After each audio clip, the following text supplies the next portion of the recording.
नमस्कार, मैं हूं किरण। दोस्तों, हाथरस में जो हुआ आप सब उससे वाकिफ हैं। उस लड़की मनीषा की इतनी बुरी हालत कर दी इन दरिंदों ने, हैवानियत की सारी हदें पार कर दी इन दरिंदों ने। लेकिन ऐसा क्यों होता है? इन लोगों को बात समझ क्यों नहीं आ रही है? क्यों हमें हर तीसरे दिन हफ्ते के अंदर ऐसे न जाने कितने ही केसेस मिल जाते हैं जिनके साथ ऐसा ही हुआ होता है, उनका बलात्कार करके उनको मार दिया जाता है। इस लड़की की जीभ तक काट दी गई। वहां पर जो हॉस्पिटल में लोग मौजूद थे, उनका कहना है कि जब वो अपने आप बीती बता रही थी, क्योंकि जुबान तो थी नहीं ना, जब आप बीती इशारों से बता रही थी तो आंखों में आंसू आ गए थे डॉक्टर्स की टीम के भी, जब उसकी स्टेटमेंट ली जा रही थी। मैं यहाँ पर सरकार से एक सवाल पूछना चाहता हूँ कि यार, ये पुरानी घिसी पिटी स्क्रिप्टें आखिर आप लोग कब तक चलाते रहोगे? कुछ मतलब हमारा कानून इन लोगों के सामने फीका क्यों पड़ जाता है यार? क्या हो जाता है हमारे देश के कानून को? जो ऐसे लोग बिल्कुल आजाद घूमते हैं सब करने के बाद भी, उन्हें पकड़ भी लिया जाता है तो उनके ऊपर कोई कार्रवाई नहीं होती, उन्हें जेल में ठूस दिया जाता है, भाई बिठाकर खाना भी ना खिलाया जाता है। क्यों? वाई? क्यों ऐसा हो रहा है? मतलब उस लड़की के साथ, मनीषा के साथ इतना बुरा किया इन लोगों ने, उसकी जीभ काट दी। हाँ,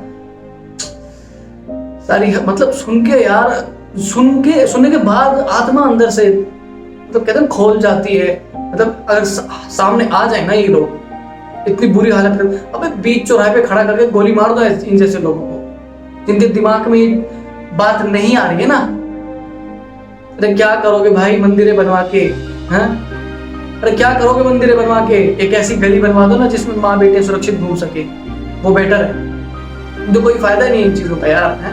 और वही पुरानी स्क्रिप्ट, वही प्रोसीजर घिसा पिटा कि पुलिस वाले जांच कर रहे हैं, मुआवजे की रकम बढ़ा दी गई है, घर में से किसी एक को सरकारी नौकरी दी जाएगी। भाई क्या करें? क्या इंसानियत और जान से ऊपर है ये चीजें? क्यों नहीं ऐसा कोई कानून लाया जाता है, ऐसा सख्त कानून बनाया जाता है, कोई कदम उठाया जाता है ताकि इन जैसे लोगों को एक सबक मिले। और दोबारा अगर किसी के मन में ऐसा ख्याल आए भी तो उससे पहले 1000 बार सोचे। मैं तो कहता हूं ऐसा कानून बनना चाहिए कि किसी के दिमाग में यह ख्याल आए ही नहीं। हाँ भाई, आजादी बेशक से हमको कितने सालों पहले मिली, लेकिन आजाद हम आज भी नहीं है जब तक हमारी बहन बेटियां सड़कों पर सुरक्षित नहीं है ना। यार अपने घरों में सुरक्षित नहीं भाई, सड़कों पर तो बहुत बाद में आ जाती है बात, है? 25 लाख रुपए दिए जाएंगे, भाई क्या किया जाएगा उन पैसों का? उनकी लड़की चली गई, है ना? उन पैसों का क्या बनेगा भाई, हैं? और हाँ, अभी एक और खबर, स्टेटमेंट लेटेस्ट मैंने सुनी, पुलिस वाले बोल रहे हैं, जो डिपार्टमेंट है वो कह रहे हैं कि लड़की का तो रेप हुआ ही नहीं था। हाँ मतलब यार, नहीं हुआ है तो जबान कैसे, वो खुद तो काटेगी नहीं, पागल तो थी नहीं, है ना? नहीं ना। और फिर उन लोगों को पकड़ लिया तो उनके खिलाफ कोई कार्रवाई क्यों नहीं हो रही है?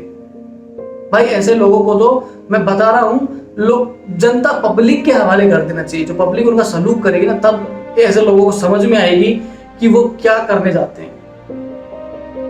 ये जब तक कोई स्टेबल लोग नहीं बनेगा ना, आई डोंट थिंक कि ये चीजें रुकेंगी। और गलती इसमें हमारी भी है, गलती हमारी भी है।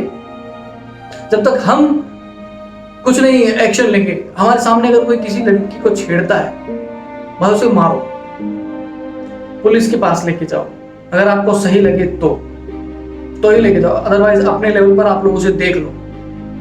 अगर आप कहीं खड़े हैं और आपके आसपास लड़कियां सेफ फील कर रही है ना, तो उससे बढ़कर कुछ नहीं है। अरे अपनी बहनों के लिए शेर बनते हैं तो दूसरों की बहनों के लिए सुअर क्यों बनते हो भाई? मैं उन लोगों से पूछ रहा हूं जो ऐसी हरकत कर रहे हैं, क्यों? आखिर क्यों भाई? ऐसा क्या हो जाता है? तुम्हारे घर में भी वही माँ बहन है, वही स्ट्रक्चर उस लड़की का भी है। तो कहते हैं भाई, नजर और नजरिया, इन दोनों का फर्क होता है, और वाकई में ऐसा ही है। गांधी जी, राहुल गांधी उनसे मिलने गए, उनके परिवार वालों से मिलने गए, पुलिस वालों ने उन्हें धक्का मुक्की करके गिरा दिया, जमीन के ऊपर गिरा दिया, फिर उन्हें जेल में डाल दिया, उनको अरेस्ट करके ले गए। क्या हो क्या रहा है भाई? एक तरफ पूरा देश खड़ा है यार। मुझे ना ये बात नहीं समझ आती कि कब हमारे हाथों में ये कैंडल्स आ गई, वरना हम तो उस देश के वासी हैं जहां पर नारी के सम्मान के लिए महाभारत हुई थी। रामायण में लंका दहन हुआ था, हम उस देश के वासी हैं। अरे मोमबत्तियां कब से हमारे हाथ में आ गई भाई। नारी के सम्मान के लिए हमें लड़ना है, सबको एक साथ आना है, और उस लड़की के लिए, जस्टिस के लिए हम लोगों को भी एक साथ आना है भाई। और मीडिया वालों, न्यूज चैनल जो हमारे मीडिया है भाई, मैं आप लोगों से भी हाथ जोड़कर रिक्वेस्ट करता हूँ, कुछ ढंग की खबरें दिखाई कीजिए। हाँ, अरे बॉलीवुड में ड्रग्स कौन ले रहा है वो उनकी अपनी अपनी है। ये जो मुद्दे हैं भाई, बहुत दिल दुखता है भाई। पता नहीं कब हमारे देश का कानून जागेगा और कोई ऐसा स्टेबल लॉ बन पाएगा जिससे कि लड़कियां खुद को सुरक्षित महसूस कर पाए, और ऐसे दरिंदे और ऐसे दरिंदों को ना सजा मिल पाए।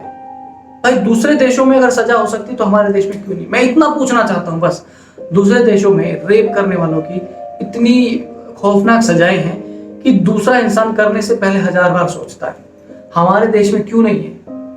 हाँ, अरे डेमोक्रेटिक कंट्री है, आई नो, बट ये सब यार नहीं। और आप सब लोग भी प्लीज, आई रिक्वेस्ट यू, आप लोगों से भी मैं रिक्वेस्ट करता हूं कि अगर आप अपने आसपास ऐसी कोई एक्टिविटीज देखें ना, तो यार आवाज उठाएं, आवाज उठानी पड़ेगी तभी कुछ होगा। क्योंकि हम अब अपने लॉ और डिपार्टमेंट जो सिस्टम है उसके ऊपर नहीं भरोसा कर सकते, क्योंकि कुछ स्टेटमेंट्स ऐसी भी आई हैं जो मैं बताना तो नहीं चाहता, बट पढ़ने के बाद मुझे ये लगा कि देश कहाँ जा रहा है यार, कानून को क्या हो गया है। पूरी दुनिया में भारतवर्ष, अरे यार हमारे देश को भारत माता ही क्यों कहते हैं? क्यों? क्योंकि सबसे ज्यादा पूजनीय है, इसलिए भारत माँ बोलते हैं।